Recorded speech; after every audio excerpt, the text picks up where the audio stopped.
Les 7 lois terrestres pour manifester l'abondance financière.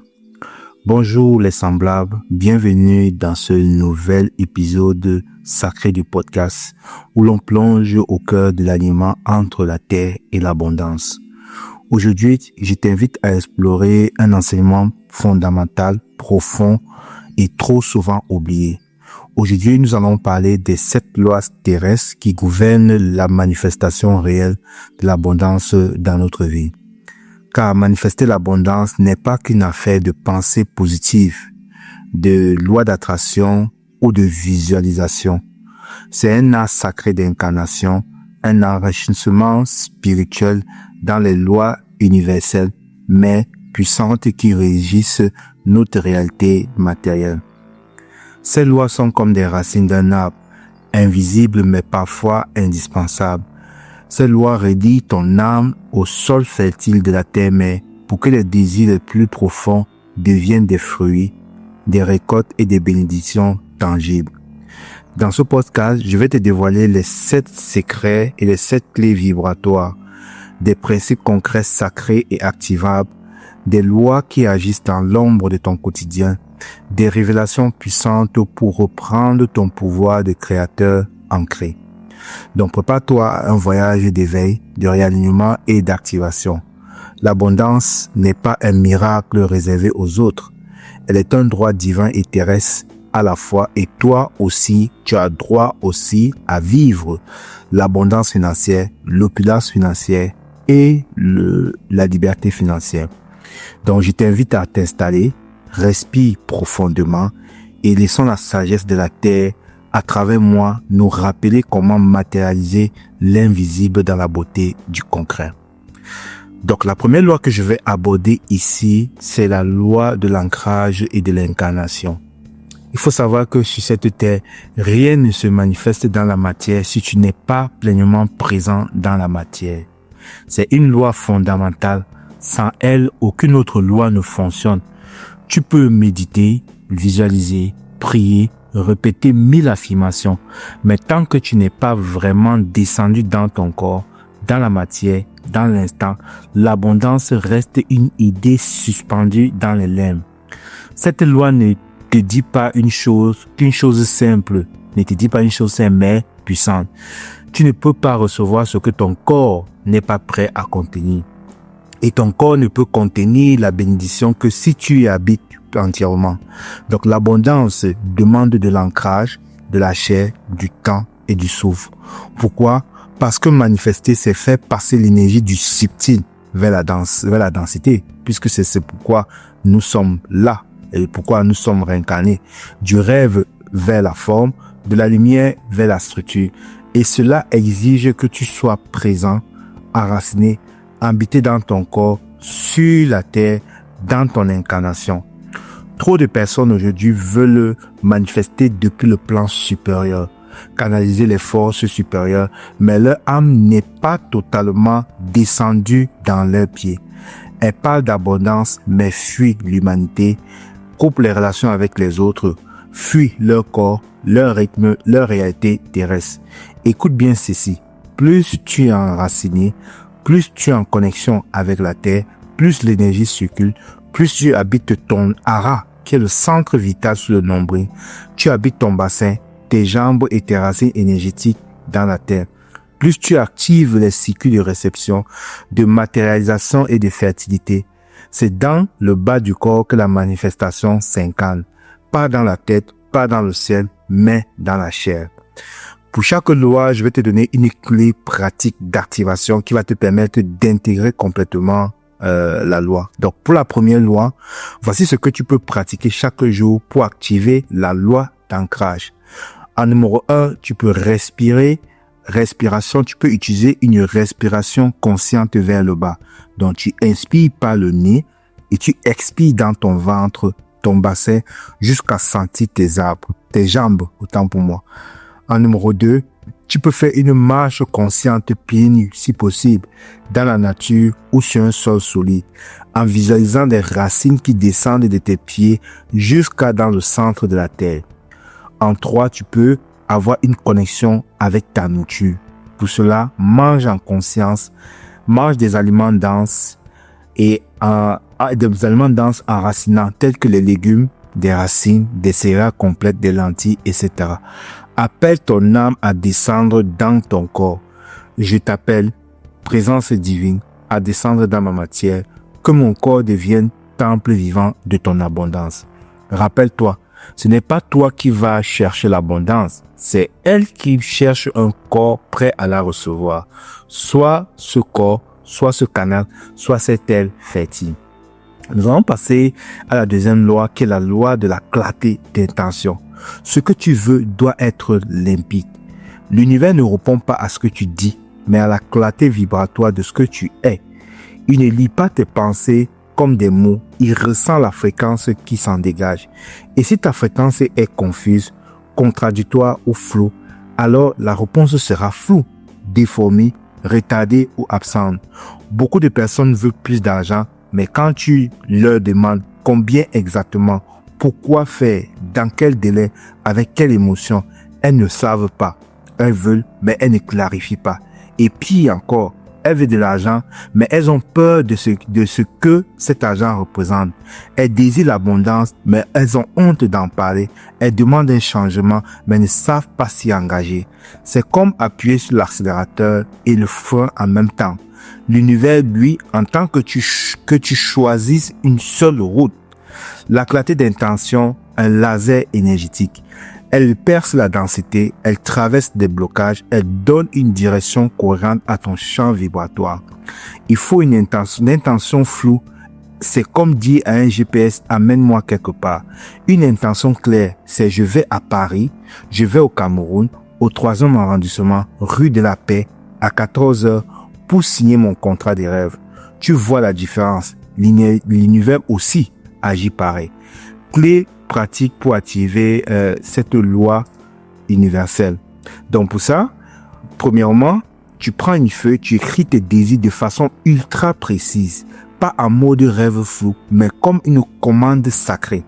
Comme par exemple, je manifeste 5 000 € d'ici le 15 juin pour financer mon déménagement dans un espace sacré aligné avec mon âme. Je me sens libre, joyeux et serein. Pour ça, tu vois, dans cette intention, il y a le détail des éléments tels que le montant exact. Pas beaucoup d'argent, mais une somme précise. Un délai clair, pas bientôt, mais une date ou une période vibratoire. Un usage précis. Qu'est-ce que tu vas en faire concrètement? Une émotion associée. Comment te sentiras-tu une fois reçu? Pour cela, visualise-le maintenant. Redis ton intention chaque matin à l'œuvre vivant, déjà comme accompli. C'est ton décret sacré. L'abondance aime la clarté. Elle ne suit pas les hésitations, les « je ne sais pas », les « on verra ». Elle suit la vision vibratoire nette, assumée, incarnée, et c'est cette vision devient un aimant multidimensionnel. Nous allons passer à la troisième loi, qui est la loi de la valeur et de la contribution. L'abondance répond à la valeur que tu crées pour les autres. C'est une loi essentielle à comprendre si tu veux cesser de courir après l'argent et commencer à attirer les flux naturellement. Voici la vérité vibratoire. L'argent ne te vient pas parce que tu en as besoin. Il te vient parce que tu crées quelque chose d'utile, de beau, de transformateur pour les autres. L'univers fonctionne comme une loi d'équilibre. Plus tu émets de valeur dans le champ collectif, plus ce champ te renvoie de l'énergie sous forme d'abondance. Et cette valeur peut prendre plusieurs formes. Un produit qui facilite la vie des autres, un service qui soulage une douleur ou répond à un besoin, une énergie qui enlève, inspire et libère, une présence qui transforme simplement par sa vibration. Pose-toi cette question clé. En quoi est-ce que je fais où je suis ou ce que je fais où je suis améliore la vie des autres? Parce que l'abondance est une conséquence naturelle de la contribution. Elle suit ceux qui nourrissent le monde. Elle récompense ceux qui osent offrir. Voilà où beaucoup se bloquent. Ils veulent recevoir sans oser offrir. Ils gardent leur lumière, leur don, leur créativité dans l'ombre. Ils doutent de leur valeur, dont ils attendent que la vie leur prouve qu'ils en ont. Mais la vie fonctionne à l'envers. C'est quand tu offres ta valeur sans entendre que tu deviens magnétique à l'abondance. Voici la clé pratique pour activer cette loi. Chaque jour, augmente ta valeur. Pose-toi cette question chaque matin. Comment puis-je contribuer aujourd'hui? Comment puis-je aider quelqu'un à aller mieux, à s'élever, à guérir, à comprendre, à aimer? Améliore ce que tu offres, que ce soit ton message, ton service, ton écoute, ta vibration. Affine-le, élève-le, incarne-le encore mieux. Partage sans rien attendre. Les clés de l'abondance est dans le don qui circule. Ne bloque pas le flux par la peur. Ose donner ce que tu as à ton niveau. L'univers saura te compenser. Tu es une source de valeur vivante et chaque fois que tu rayonnes ta lumière, tu alimentes le grand réseau vivant et ce réseau, tôt ou tard, te renvoie ce que tu as donné, multiplié. Nous allons passer à la 4e loi, qui est la loi de l'échange et de la circulation. L'abondance est un flux. Plus tu donnes, plus tu reçois. L'abondance est comme un fleuve. Elle a besoin du mouvement. Elle n'est pas un trésor qu'on enterre plus tard. Elle est un flux vivant, un courant énergétique qui doit circuler librement à travers toi, tes mains, ton corps, tes comptes. Voilà. Donc, chaque fois que tu bloques l'argent par peur, tu bloques l'abondance elle-même. Chaque fois que tu retiens ce que tu pourras donner ou partager, tu crées une stagnation dans ton champ. Tu ne manques pas parce que tu n'as pas. Tu manques souvent parce que tu refuses de faire ce que tu as. Par peur d'en perdre le contrôle, d'être volé ou de ne pas en recevoir. L'argent est une énergie d'échange et il ne demande qu'à vivre, qu'à passer, qu'à nourrir, qu'à relier, qu'à bénir. Et plus tu fais circuler cette énergie en conséquence, plus elle revient à toi amplifiée. Mais attention, il ne s'agit pas de donner n'importe comment. On parle ici de générosité consciente, pas de sacrifice aveugle. Pratique la générosité consciente. Offre un don à quelqu'un qui en a besoin. Soutiens un projet lumineux. Remercie avec le cœur chaque fois que tu reçois un service ou une bénédiction. C'est ainsi que tu entretiens l'énergie du flux. Change ton rapport aux dépenses. Ne dis plus « j'ai perdu de l'argent ». Dis « j'ai investi dans ma croissance, ma vibration, ma qualité de vie ».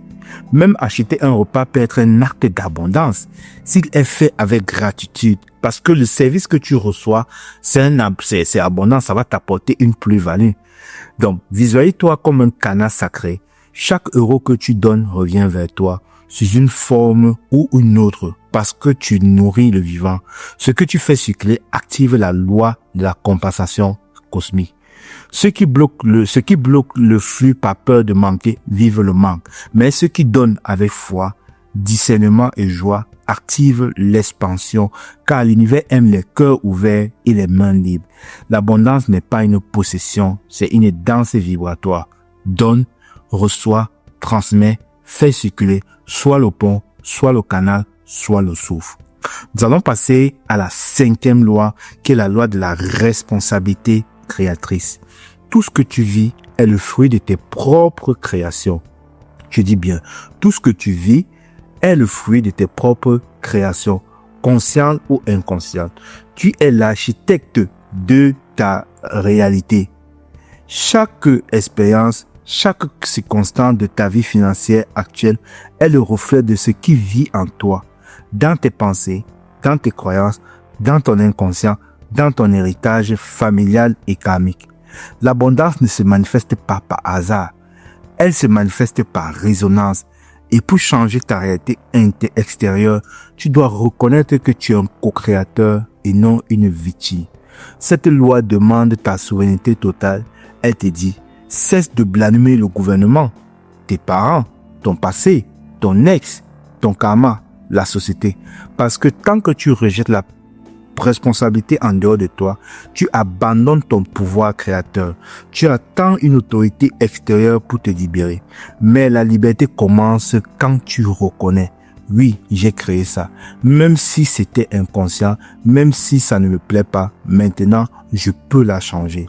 L'abondance exige des êtres responsables, des êtres qui choisissent, qui transforment, qui reprennent les rênes de leur programmation intérieure. Et cela implique un travail profond sur soi, tel que les croyances limitantes. Je ne mérite pas l'argent, l'argent est sale, je dois travailler dur pour recevoir. Ces croyances agissent comme des filtres de réalité. Tant qu'elles sont là, tu vis sous cette loi. Nous avons les programmations familiales, karmiques et transgénérationnelles.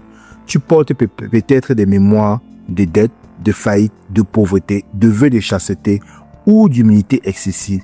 Ce n'est pas ta faute, mais c'est ta responsabilité de les travailler.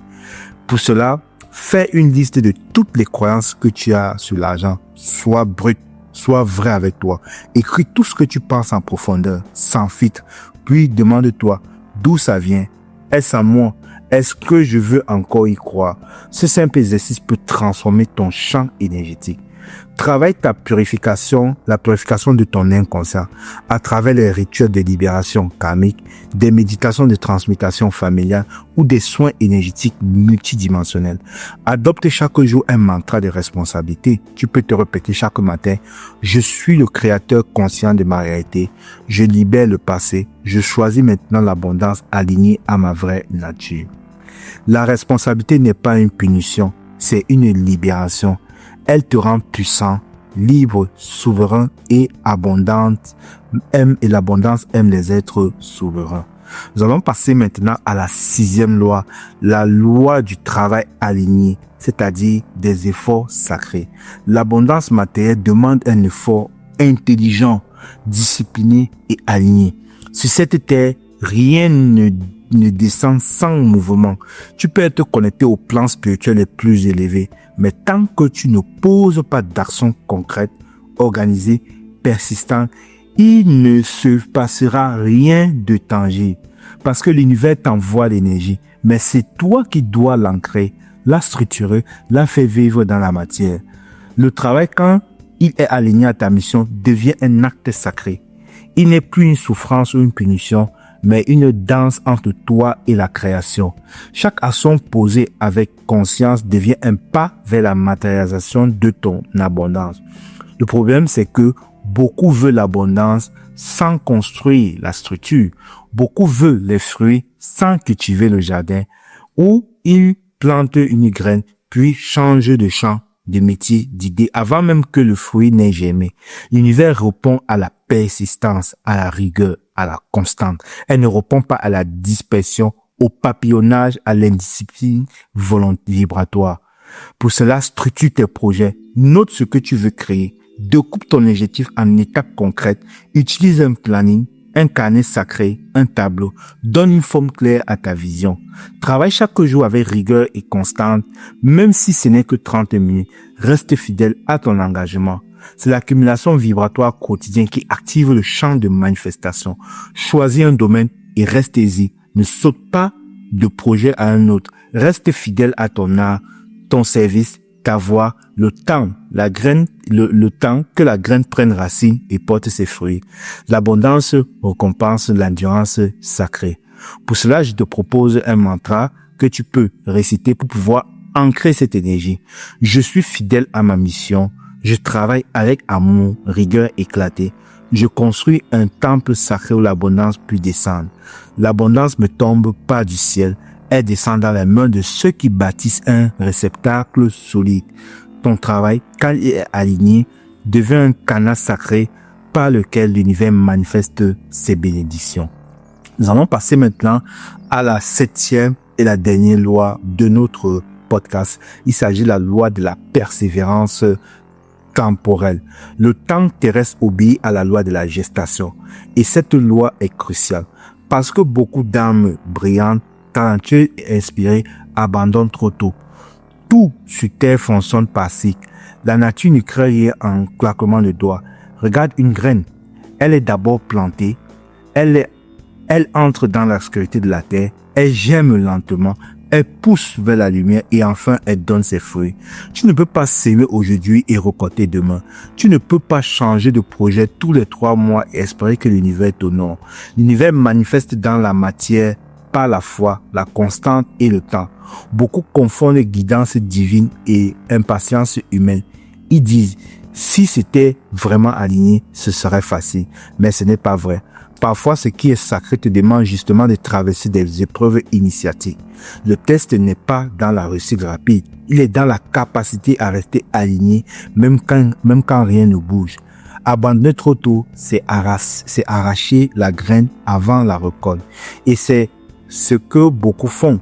Ils plantent, arrosent un peu, puis doutent, s'épuisent, se comparent et coupent le lien vibratoire avec leur création. Pour cela, ne quitte pas tes projets à la moindre difficulté. Reviens à ton pourquoi. Respire, centre-toi, ajuste si nécessaire, mais ne renonce pas. La persévérance est une vibration qui attire la grâce. Respecte le rythme de la matière. Ce n'est pas parce que tu ne vois rien que rien ne se passe. Dans les visites, tout est en train de se positionner. Rappelle-toi, l'univers te teste. Il veut savoir si tu es vraiment prêt à recevoir. Il veut sentir ta foi dans l'absence de preuve. Pour ça, tu peux réciter ce mantra pour pouvoir être centré dans la persévérance. Je reste fidèle à mon chemin, même dans le silence. Je sais que tout s'allie. Je persévère avec foi et je récolte en temps divin. Donc, il faut savoir que l'univers répond à ceux qui tiennent leur vibration, pas à ceux qui la changent chaque semaine. La matière respecte ceux qui respectent le cycle du temps sacré. Ceux qui respectent le temps sacré. Donc, si tu as écouté chaque loi, chaque clé, chaque vérité que j'ai abordée, explorée dans ce podcast, alors tu sais maintenant que manifester l'abondance sur terre n'est pas un hasard ni une chance. C'est une alchimie sacrée, une danse entre les plans célestes et la densité de la terre. C'est une alliance vibratoire entre ton âme incarnée et les lois de ce monde. Donc, l'abondance terrestre répond à 7 piliers. Pour résumer, pour conclure, chaque loi qui sont ces 7 piliers que nous avons explorés est une clé vibratoire et ensemble, elles forment l'architecture vivante de ton pouvoir créateur. Voici la formule sacrée. Numéro 1, l'incarnation. Tu descends dans ton corps, tu acceptes d'être humain, tu t'ancrages, car rien ne se manifeste si tu n'habites pas pleinement ta propre terre. Numéro 2, la clarté. Tu deviens timide. Tu poses une intention pure, sans ambiguïté, sans contradiction. L'univers obéit à la prévision vibratoire, pas au flou émotionnel. Numéro 3, la valeur. Tu offres quelque chose au monde. Tu contribues, tu élèves, tu guéris, car l'abondance est une réponse à ce que tu rayonnes. Numéro 4, le flux. Tu fais circuler, tu donnes, tu reçois, tu dépenses en conscience, tu investis dans l'âme. L'énergie de l'argent ne supporte pas les stagnations. Numéro 5, la responsabilité. Tu assumes que tu es le créateur, tu purifies tes croyances, tu transformes ton histoire, tu descends dans ton pouvoir. Car tant que tu accuses l'extérieur, tu restes esclave de l'intérieur. Numéro 6, l'effort sacré. Tu travailles avec discipline et dévotion, tu structures, tu bâtis, tu restes fidèle à ta mission. L'abondance descend dans les temples bien construits. Numéro 7, la persévérance. Tu respectes les cycles, tu ne t'arrêtes pas à mi-chemin, tu fais confiance au temps divin. L'univers veut voir si tu tiens la vibration, même dans l'attente. L'abondance n'est donc pas un miracle isolé, c'est une co-création consciente entre toi dans ta chair, l'univers dans sa généralité et la terre dans ses lois. Lorsque tu réunis ces 7 forces, ces 7 piliers, tu deviens un aimant vivant à la bénédiction. Tu entres dans l'espace où la richesse devient naturelle, stable et alignée. Donc, c'est la raison pour laquelle nous allons terminer ce programme par ce mantra. Je suis ancré, je suis clair, je suis précieux, je fais circuler, je prends mes responsabilités, je travaille avec amour et je persévère avec foi. J'incarne l'abondance divine sur la terre. Chers semblables, je vous remercie de m'avoir écouté. Donc, je vous invite à partager ce podcast pour pouvoir sensibiliser beaucoup de personnes. Comme nous avons vu dans l'une des lois terrestres, plus vous donnez, plus vous recevez. Plus vous allez permettre à certaines personnes d'avoir aussi connaissance de ces lois qui vont transformer leur vie, plus ces personnes aussi vont envoyer des ondes de remerciements qui vont vous bénir. Donc, je vous remercie de partager, de liker, de commenter et de vous abonner. N'oubliez pas, l'unité est la clé. Nous sommes tous un. Merci à vous.